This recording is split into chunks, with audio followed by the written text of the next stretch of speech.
Ben bu köyden 2 sefer kovuldum. Yani keşke gönül isterdi. Yani 100 kere gelseydim, 100 kere kovulsaydım da şu rezaleti görmeseydim. Yani bunu yapan insanlık mıdır ya?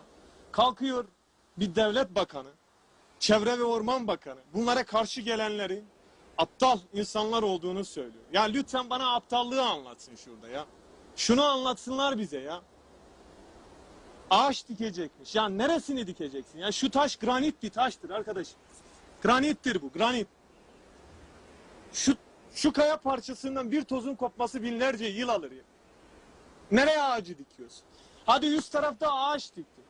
En ufak bir yağışta şu toprak aşağı doğru kayacak. Kimi kandırıyorsunuz? Bizi vatan haini ilan ettiniz.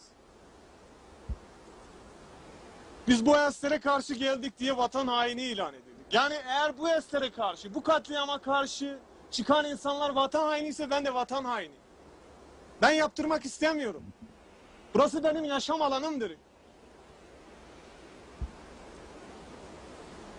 Derelere karşı direnen, direnmeyen bütün insanları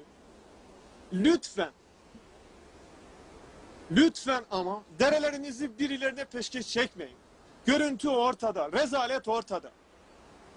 Bu adamlar buradan paralarını kazanıp dünyanın en güzel yerlerine çocuklarını yerleştirecekler. Ama bizim gidecek başka bir yerimiz yok. Burası bizim.